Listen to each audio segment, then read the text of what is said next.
On the morning of November 18th, 2019, 54-year-old detective Muzi Mkhize stood in a long line waiting to get into a courthouse in Ikapa, South Africa. So Muzi was an investigator on a very violent robbery case that was finally being tried today, even though the robbery itself had happened almost 6 years earlier. Back in 2014, a group of armed men had stormed into a couple's farmhouse in Ikapa and brutally beat the couple before making off with a bunch of electronics and jewelry and weapons and other valuables. And so Muzi and his team had eventually caught and arrested these criminals, and in fact, they were even able to recover some of the items that had been stolen. In fact, now, Muzi had one of those stolen items with him to present as evidence at today's trial. Muzi had done this kind of court duty plenty of times in his career, but today, he felt really drained. On top of his trial prep for, this case, he'd also been working other active cases and also mentoring junior detectives. And Muzi was not young and energetic anymore. He was nearing retirement age, and all these obligations were really starting to take a toll on him. But the biggest thing that was really exhausting Muzi was this robbery case itself. It had been an extremely long process, full of an unusual number of delays and complications. It had actually taken so long to bring this to trial that the evidence Muzi was holding, like literally right now, had actually been returned to the victim couple so they could use it until the trial finally happened. So getting this case to this point had been extremely tiring, but Muzi and his team were determined to see it through no matter what. Because the criminals that did this, they were incredibly violent and genuinely needed to be behind bars to protect the public. They'd severely beaten this couple to the point where they were hospitalized, and it was lucky they hadn't been killed. As Muzi entered the courthouse and passed through the court security checkpoint, he hoped the security guards were appropriately on alert. In his experience, violent offenders, like the ones who were on trial today, often had violent friends, especially in Ikapa, where this kind of crime was unfortunately rampant. It wasn't unheard of for criminals or gang members to barge into court proceedings and retaliate against cops or prosecution. But Muzi was able to get through security. There was no suspicious people or any sort of disruptions of any kind. And so Muzi, once through, made his way into the courtroom. And he saw the space was already full. The defense and the jury and prosecutors and judge were all there, and there were members of the public in the gallery. Muzi went over and sat down at the prosecution table, and he would remain there until it was his turn to go up to the judge and present, which would include, showing this evidence. As Muzi got settled into his seat and, put the evidence down in his lap, he turned and sort of gave a quick wave to the prosecutor, a woman named Adelaide Ferreira-Watt, who was sitting at the table as well. She was going over her trial notes. Muzi had worked with Adelaide before, and they got along really well together. And she was a total pro, at least in Muzi's mind. So he knew that, her being on board meant this case had a really good chance of getting a conviction. Adelaide waved back at Muzi and then quickly got back to her notes. And Muzi took a look around the courtroom and everything seemed quiet and, again, there was no sign of any gang members or criminal friends charging in to cause problems. And, Muzi just hoped it would stay this way and that the trial would go smoothly and end the way he hoped it would. A few minutes later, and the judge sort of called the court to order and got the trial started, at which point Adelaide got up and began to present the case. And at this moment, despite the fact that Muzi had waited almost 6 years to get to this point, at this moment, when it finally was happening, he just felt this enormous wave of exhaustion sweep over him. He wasn't energized, it was sort of the opposite. It was like relief. And also, the room they were in was pretty hot, and, he was pretty tired, and before long, his eyelids got heavier and heavier, and eventually his head kind of slumped over to the side, and he dozed off. And at first, everything was fine. For a couple of minutes, Muzi just slept in the courtroom, and nobody even noticed or cared. Everything was okay. But then at some point, there was this sudden, very loud scraping sound. It was the sound of a bunch of chairs in the courtroom moving across the ground, and it was just very loud, and it woke Muzi up, but like really abruptly. He was startled by the sound, and when he woke up, like in his, sudden jolting awake, he dropped the evidence that he was supposed to be in charge of onto the ground. And so he's getting up, he's getting his bearings, realizing that it's kind of embarrassing. He was asleep. Did anybody see him? Like, what's going on? Everyone's moving around. He sees the evidence on the ground, so he goes under the table, he scoops the evidence back up, and as he's sitting back up, he hears this loud, deafening bang echo through the courtroom, and he still really doesn't know what's going on. I mean, he just woke up, it's sort of chaotic in the room, and then he hears this scream coming from the side, sort of over to his right, and he turns and he realizes the scream came from the prosecutor, Adelaide. And so Muzi looks over the table, and he sees Adelaide laying on the ground, and she's clutching her hip, and her hip is now gushing blood. And so obviously she's been attacked. That loud banging sound he heard was almost certainly a gunshot or an explosion of some kind. And so Muzi immediately is thinking, clearly the friends or affiliates of these criminals on trial have stormed the courthouse and they've attacked us. They've attacked Adelaide. Are there more shooters here? Are there more attackers in the building? And so Muzi, who again, he's only woken up 30 seconds ago, he's still sort of confused. He begins looking around the courthouse for, perpetrators, someone who's attacking, a gunman or something. But all he sees is just the chaos of people trying to flee the courthouse and others rushing up to Adelaide to try to render care. There were no perpetrators, there were no gunmen, there was nothing, it was just chaos. And so for a second, Muzi is just sitting there, not really even sure what to do, almost paralyzed by shock, and also, again, he's just woken up, he's sort of getting his bearings. And then he thinks of something, he's looking around the courthouse, this crazy scene, and he realizes that there is no gunman, there's no perpetrator, there's nobody, there's nothing, which can only mean one thing. So to understand what happened inside of that courtroom, you first have to understand something about South African police procedure. And that is that in South Africa, as in most countries, after evidence is taken from the scene of a crime, it's examined and determined to be safe and then transferred to an exhibit room until it's time for trial. However, unlike in other parts of the world, in South Africa, there are exceptions to this procedure. And this trial had taken almost 6 years to start. And because of that huge time lag, some of the evidence that was recovered from the robbers' homes had actually been returned to the victim couple it was taken from, so they could just use it until the trial finally happened. The couple had returned that particular evidence to the police that morning, and Muzi had been charged with bringing that evidence to court and literally holding that evidence. But Muzi, when he did this, didn't double check to make sure this evidence was safe to be in a courtroom. And sometime after Muzi fell asleep in the courtroom, the judge had announced that it was time to take a break. And so the scraping of chairs that woke him up was the sound of people getting up to leave. But for Muzi, it startled him and he sat up really suddenly, what's going on? And he dropped this evidence onto the ground. And it would turn out this was the worst thing that could have possibly happened. Because this particular evidence was a shotgun.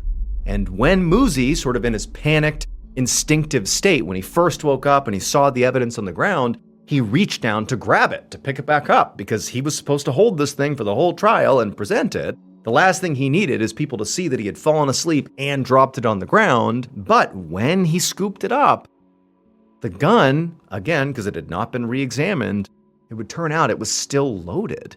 And so as he scooped it up, he accidentally hit the trigger and fired it, and it hit Adelaide, severed an artery, and killed her.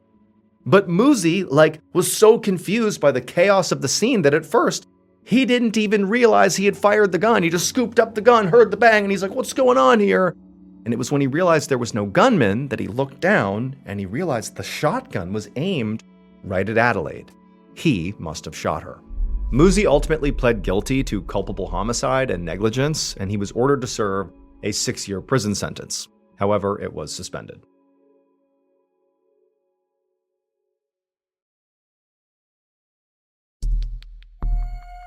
Our second and final story is called Legacy.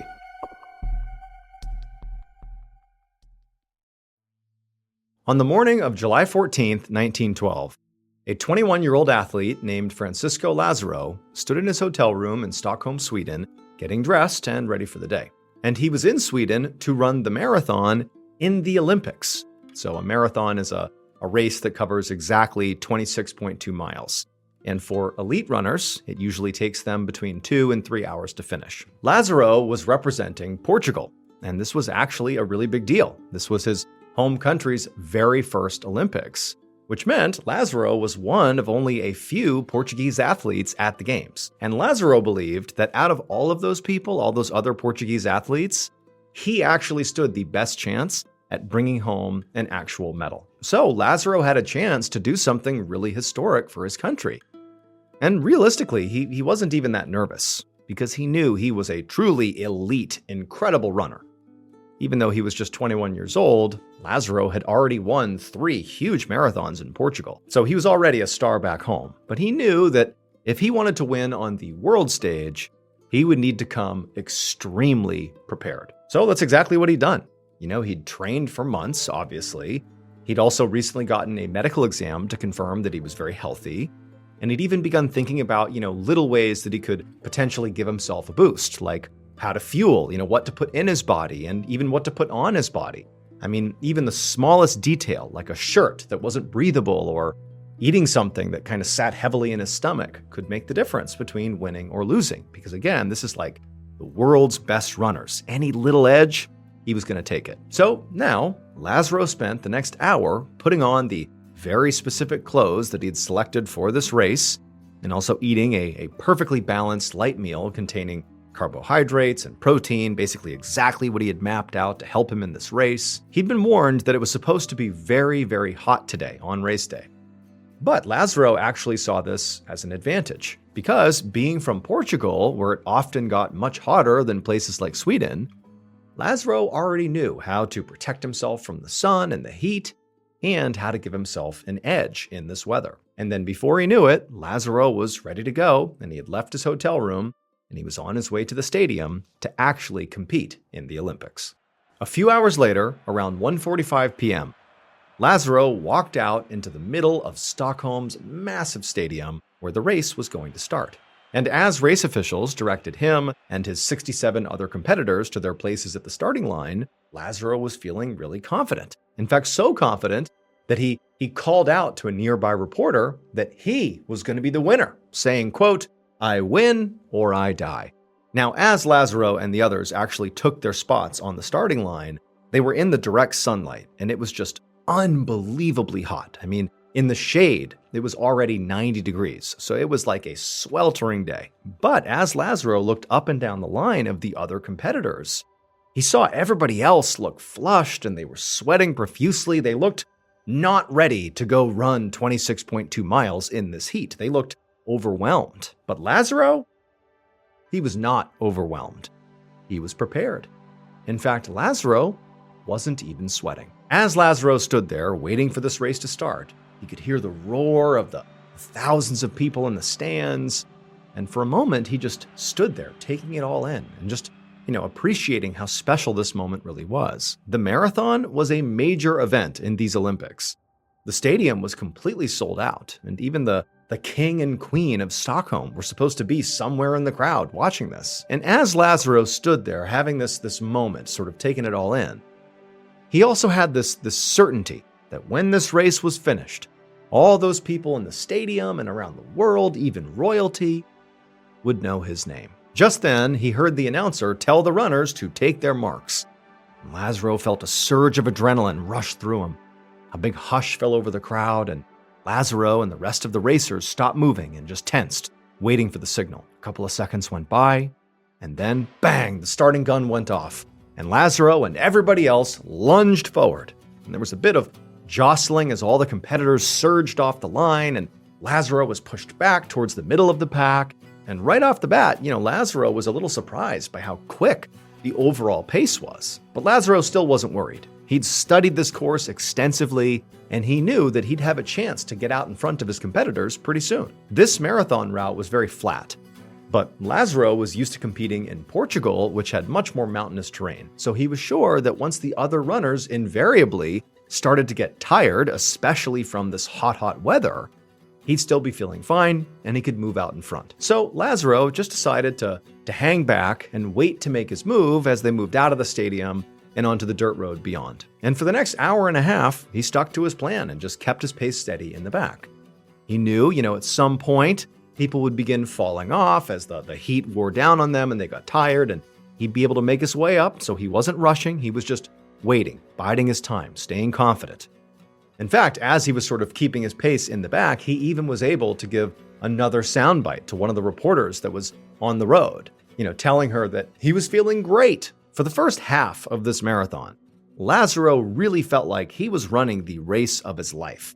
It was like everything in his training and in his background had prepared him to excel here on the world stage. He was consistently moving past runners, some of whom were really struggling in the heat because they clearly weren't used to it. Some had actually stopped running altogether and just put their hands on their knees, while others just sat on the ground, unable to get up. So basically everything was playing out exactly the way Lazzaro expected it to. He was, making his move slowly but surely towards the front of the pack. However, as great as this race was going for Lazzaro, something changed at around the 19-mile mark. He just felt really off. His legs got a really heavy, just like lead feeling, and a few minutes later, his vision started to get blurry. Lazzaro kept on running and, told himself he was fine, and that this was just, late race fatigue kicking in. And for what it's worth, it is pretty common for marathon runners to say that at about the 19 to 20 mile mark, that's sort of the real halfway of the race, not the 13-mile mark. The 20-mile mark is where your body really starts to struggle. That last 6 miles is notoriously brutal. And so he's basically saying that, that's normal. This happens when you hit about 20 miles. And so as Lazzaro worked as hard as he could to put one foot in front of the other and just to keep on going, he began telling himself that, this was worth it. At the end of this, there was a stadium packed with people who would be screaming his name, and he was still making such great progress. He could still win this race. But then, just a little bit later, his legs went from feeling heavy to just completely giving out. And he slammed to the ground, and then his whole body began to convulse.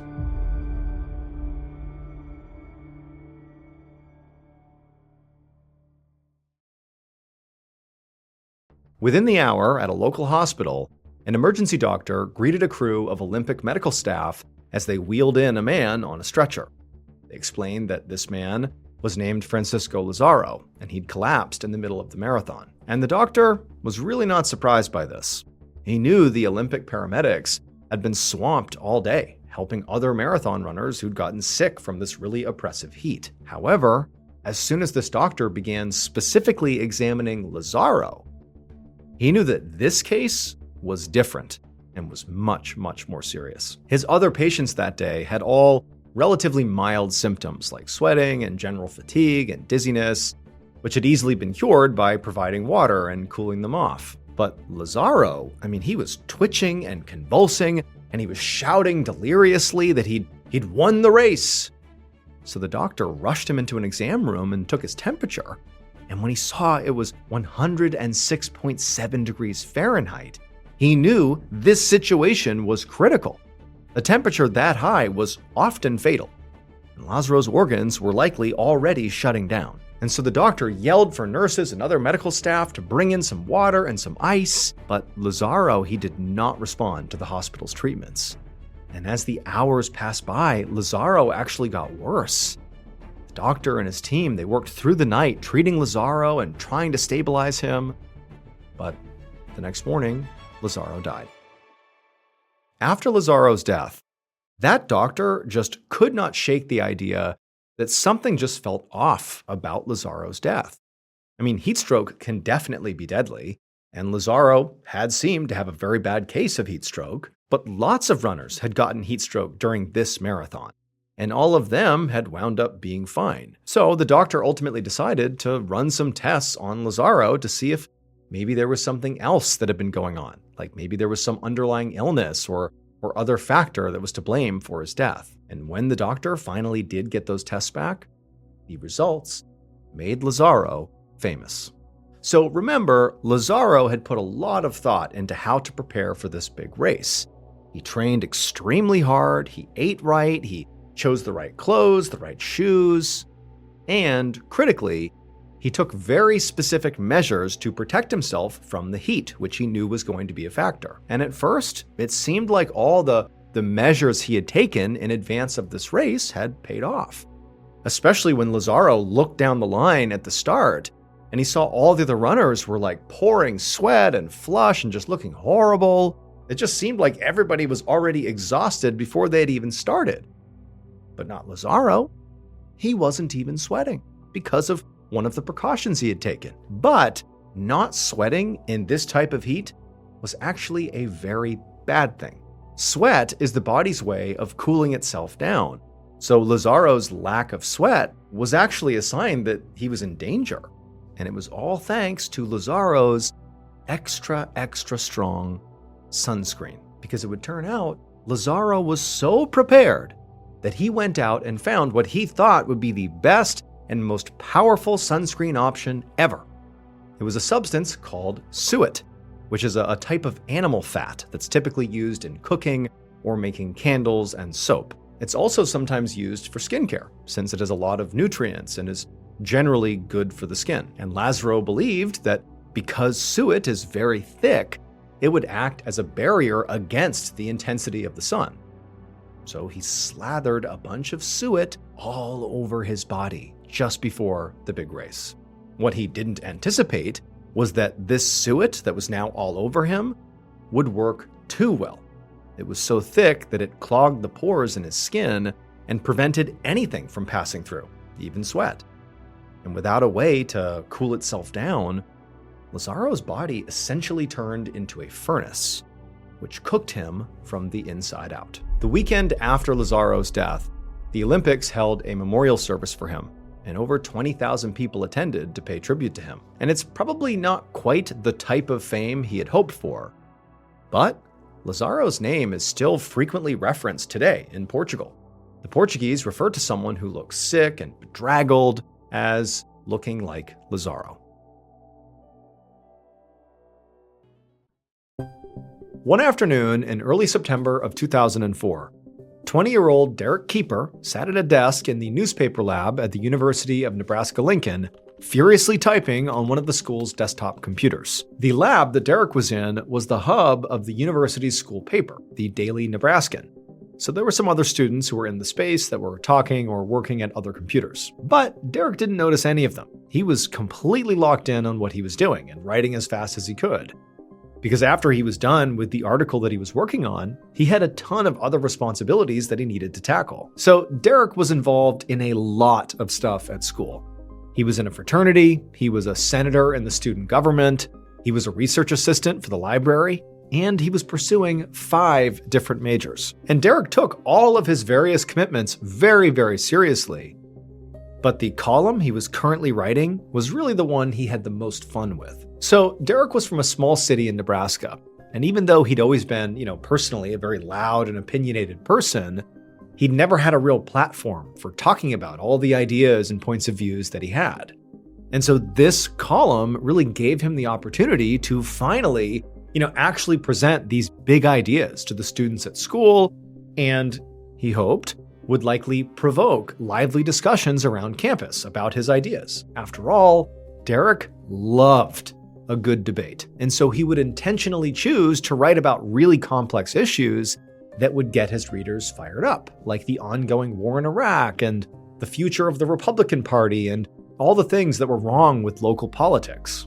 The tone he went for when he wrote and talked about these kind of, contentious things was often very sarcastic, very blunt, and provocative. He really thrived on creating discourse and getting people to passionately disagree with him. And they usually definitely did, to the point where some even would get very mad with him.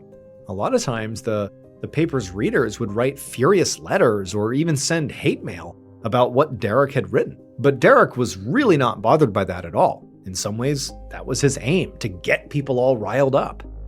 And he was sure that the article he was writing right now was going to be even more divisive than really anything else he had written. For Derek, though, really for him, it was all about individual freedoms and encouraging people to say no to government overreach in their daily lives. That really was sort of his general stance on everything.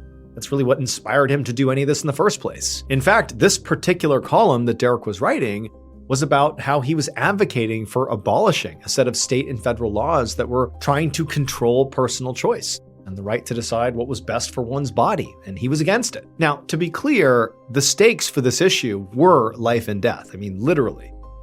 But Derek believed that the fundamental freedom of being an American was the right to make your own decisions, even if it meant risking your own personal safety. And so as Derek sort of furiously typed away, he was encouraging everyone, like senators and politicians, everybody, to have the same kind of intensity that he had about this issue, to be just fully bought in on this idea of, as Americans, we need individual freedom. And then finally, when he was all done typing, Derek sat back and proofread the whole thing, and when he got to the last line, he got chills. It said, quote, "I just wish we could keep the government out of our pocketbooks and out of our personal decisions."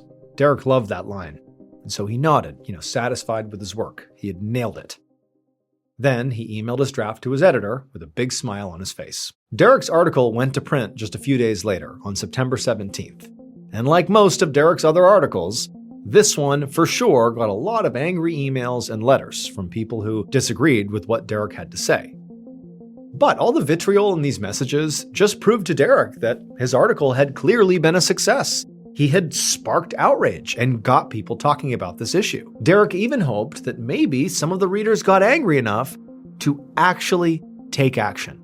That's what he wanted. He wanted his writing to genuinely inspire. The rest of Derek's semester was a total blur. He kept writing his weekly column on top of all of his other obligations and exams and everything else, and before he knew it, the semester was over, and he was headed to his mother's house in Texas for Christmas break.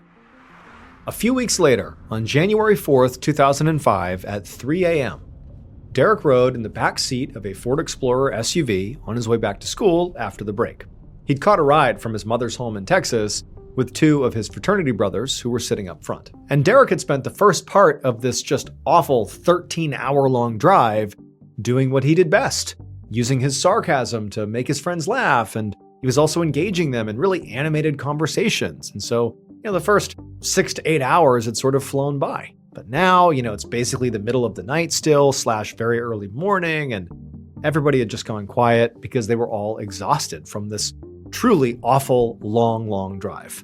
All any of them wanted to do at this point was just get back to campus and be done. And eventually, Derek and his friends were very close to campus. They were finally in Nebraska, and they were driving down Interstate 80, which was a snowy, cold highway not far from the school. And Derek was really excited to start the new semester.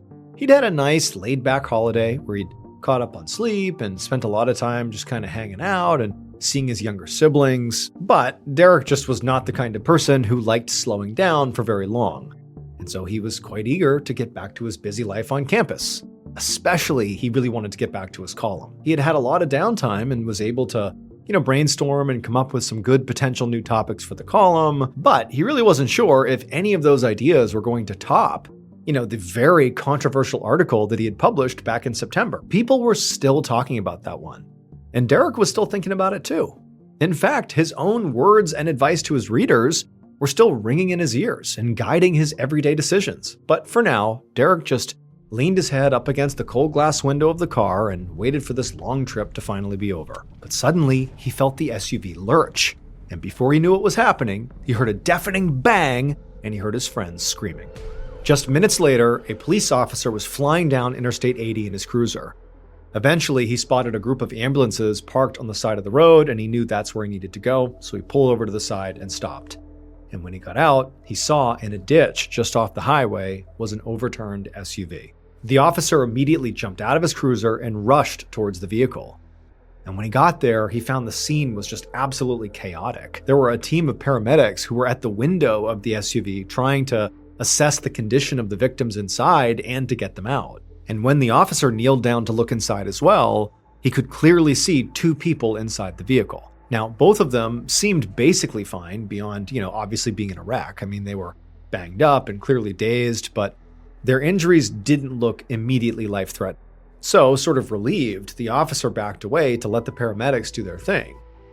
But very quickly, the officer noticed that more paramedics were actually running past the SUV to something on the ground a few feet beyond it. And so the officer followed them to go see what it was they were running to. And when he saw what was on the ground, the officer just kind of stopped and knew instinctively that there was nothing anybody could do. I mean, there was a body of a young man on the ground who clearly was a third passenger of this SUV, but their body was just mangled almost beyond recognition. It would turn out Derek had been right. His September 17th, highly contentious column in the Daily Nebraskan would be his most controversial and famous piece ever. And actually, people are still talking about it today. Because his column was about how, we, all us Americans, reserve the right to make our own choices about our bodies and personal safety. And Derek believed that there was a law that was actually directly infringing on that right, which was the law that was forcing people to wear a seatbelt. Derek despised this requirement. He thought seatbelts should be just a personal decision about safety. To him, it was not just about buckling up, it was about individual choice, about freedom. And on January 4th, that SUV that Derek was riding in going back to school, well, the driver hit some ice on the road and lost control. The driver and the other passenger in the front were wearing seatbelts. But Derek, in keeping with his beliefs, was not. And so when the SUV crashed and flipped over, Derek alone was killed. As one reporter pointed out, Derek lived by his beliefs, and he also died by them.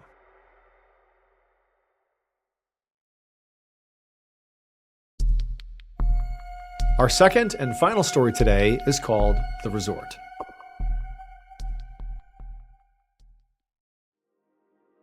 Just before 9 p.m. on Friday, January 13th, 2012, 51-year-old Francesco Scatino and his girlfriend, Dominica, sat at a table in a crowded restaurant at a resort in Italy. And they'd been there for a while, having a leisurely meal. So their table was covered with empty dishes, a wine decanter, and plates with the remnants of their amazing food. Now, having an extended, indulgent dinner like this one was not technically allowed, since Francesco was actually working. But Francesco was not too worried about breaking what he considered to be a small rule, because he was not just some hired hand. I mean, he was in charge of this entire resort on Italy's Tuscan coast. And the resort was amazing. It was literally right out on the water and had thousands of guest rooms and 6 restaurants with over a dozen bars, a theater, multiple swimming pools, and there was even a casino. So it had really a huge capacity for guests. And right now, there were easily more than 3,000 people staying at this resort. And Francesco was, very proud to be the boss of this place, this unbelievable place. He actually had started working at this resort as a security guard, but he'd worked his way up to the very top. And now he'd been overseeing this property for about 6 years. And being a leader really worked well for his personality, because he loved being impressive and feeling important. He'd heard staff and former coworkers complain about how he was too over the top and a bit of a show-off, so he had heard those things. But Francesco knew that really these people, they were just jealous. He was handsome, he had a great job, and he had 2 just beautiful, amazing women in his life when, some people didn't have any. And so now Francesco smiled at one of his girlfriends, Dominica, who sat across the table from him and enjoying the dessert they were sharing. Francesco was married, but recently, Dominica had become the most important woman in his life. She was a dancer, and to him, she was just perfect. They'd only met a few weeks ago, so they were still in the honeymoon phase, where they were both still very flirtatious and eager to impress one another. And so right now, Francesco knew he should leave and get back to his managing duties. But he was having so much fun with Dominica, so he lingered, eating his dessert as slowly as he could. But as he sat there, slow playing his dessert, he realized, their night together didn't actually have to end just because the dinner was over.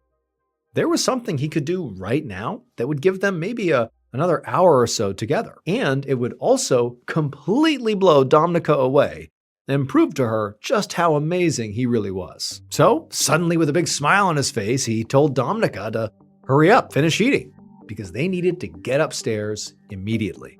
A few minutes later, Francesco and Dominica hurried into the resort's top floor operations center. And just like the entire rest of the place, this room, despite being an operations center, was still just massively impressive. In addition to all the very new age, high-speed monitors and security feeds and maps all over the room, there was this huge window that overlooked this balcony, this exterior balcony, that looked down on the ocean. It was like this beautiful view of the ocean, and it even overlooked a stretch of small seaside villages called Giglio. This room was also filled with all of Francesco's employees hustling around and, staring at screens and talking on headsets. But as soon as Francesco and Dominica walked in there, Francesco kind of went to the center of the room and kind of got everybody's attention and told them all to listen up. Then he went over the details of his big idea. The resort was going to put on a very specific and spectacular kind of show called a salute. And they were going to do it right now. So salutes were very popular in this area of Italy. And Francesco's resort actually did them all the time. So this was not totally unusual. They were basically kind of a performance, mostly for the locals, where the resort would flash all of its lights and play music, while guests of the resort would go to their balconies and wave and cheer to the residents and the other tourists in Giglio. But critically, salutes needed to be both quick and highly choreographed. That's really the only way they worked. And so in order for a salute to work, it really required the attention and active participation from a large number of people. I mean, this was a big to-do. And so given the fact that these were sort of a big endeavor, it meant that, something could go wrong if you're not really careful. And Francesco actually had a mentor who'd actively discouraged him to not do these salutes or try to do as few as you can because of the fact that things could go wrong. But Francesco's mentor was not physically here right now to tell Francesco to stop. And the people that were here were pretty excited about his idea. So Francesco began going over the plan with his staff. And, as he expected, with such a complicated undertaking, there were a lot of logistics to look over. However, when Francesco actually started going about these preparations, he realized he couldn't actually read anything because he didn't have his glasses on. He didn't think he looked handsome with them on, so he hadn't brought them out to dinner with Dominica, but now he really needed them. But thinking on his feet, Francesco simply asked a staff member to read him whatever information he really needed to know in order to do this salute. And so the staff member did as they were told, and at the end of it, Francesco felt like he had heard what he needed to hear and he thought everything was in order, and so he nodded and said, "Okay, we are all set to begin." And then he looked over at Dominica and smiled and sort of nodded like, "Okay, here we go." Then she knew whatever was coming next was going to be really, really special. When Francesco gave the actual order to begin the salute, everybody in the operations room jumped into action. And as soon as the actual salute began, Francesco squinted out the huge window that looked out over the ocean and Giglio down below, and Francesco was just so excited when he thought about how everyone who was out and about in town would look up and see his palace all lit up and full of life and energy. But as he peered at the lights of Giglio, he realized something wasn't quite right. Even without his glasses on, he could see that there was something outside in the darkness, just barely illuminated by the town's lights. It was a large shape right between the resort and Giglio.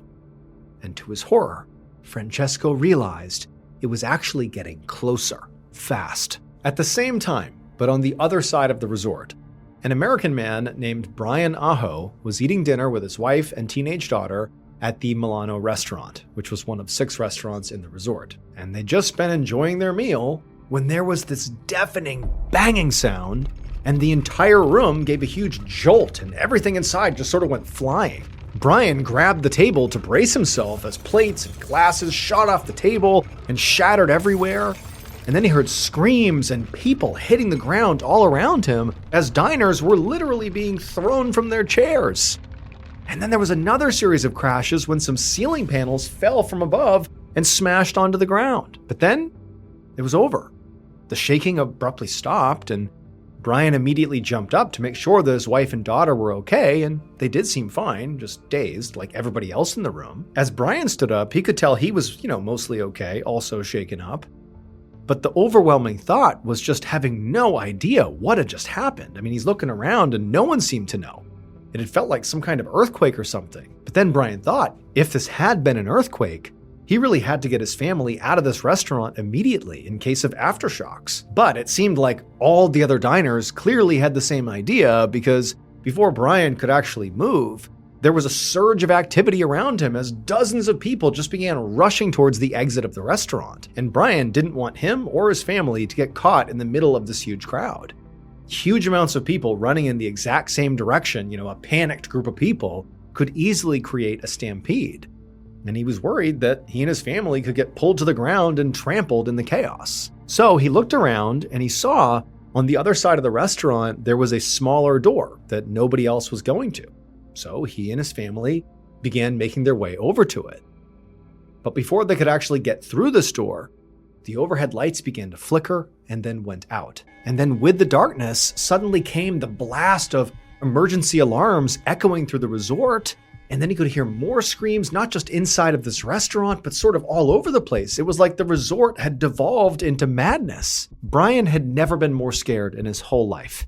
I mean, his pulse was racing faster than he thought was even possible, and he almost felt paralyzed, like this was just too much to even process. He also, like basically everybody else, had no clue what was going on here. But I mean, navigating his family through an emergency was already going to be horrifying and terrifying and dangerous, but now he would also have to do it in the dark.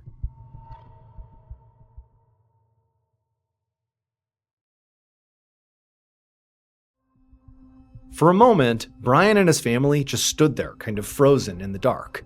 And then Brian was about to tell his family to just go through the door, we'll figure it out in the dark. But then luckily, the emergency lights came on, giving the room sort of a dim, eerie glow. But it was enough to sort of guide their way.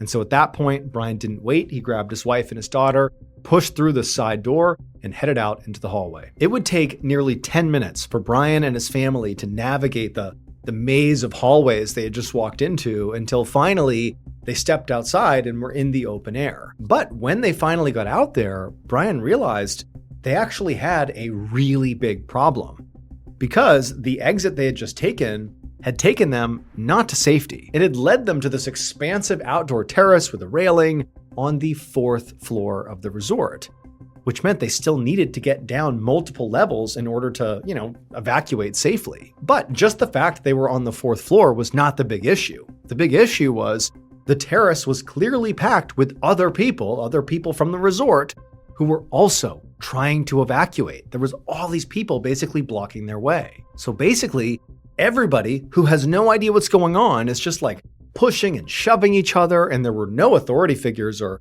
any staff around to actually direct what now was basically an evacuation. And Brian could tell that the crowd was clearly starting to panic, and really he was too. Everybody was just like, what's happening here? And so Brian was about to suggest to his family that they try to find another way out when they heard the crackling of the resort's public speaker system, and a voice came on that finally delivered some information about what was happening.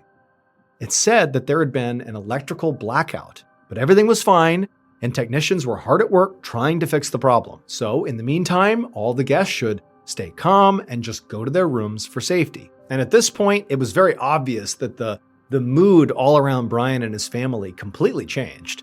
People stopped pushing and arguing and panicking, and Brian himself felt that knot of dread in his stomach sort of loosen a bit. I mean, an electrical blackout didn't seem like a life or death situation, so he, and clearly everybody else, felt a whole lot less scared. Pretty much right away, many of the guests began heading back inside, making their way to their rooms. And Brian actually spotted a few staff members who were in the crowd, encouraging people to do just that, go back to your rooms. And so for a few moments, Brian and his family and the others just kind of stayed put and just kind of let things play out, kind of watching things settle back into normal.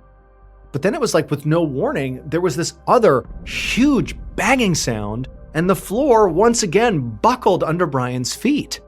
And this triggered a whole new wave of just absolute chaos out on this terrace. All at once, everybody started shouting and pushing each other in pure panic. And at the same time, there were all these new announcements coming out frantically over the loudspeaker, but it wasn't doing anything. It was like the crowd had decided something bad is happening and no one can tell me otherwise. I have to leave. Everybody is just trying to evacuate all at once. And so pretty much right at this point, you had a group of people who were out on the terrace who decided to charge into the resort to try to find another way to evacuate.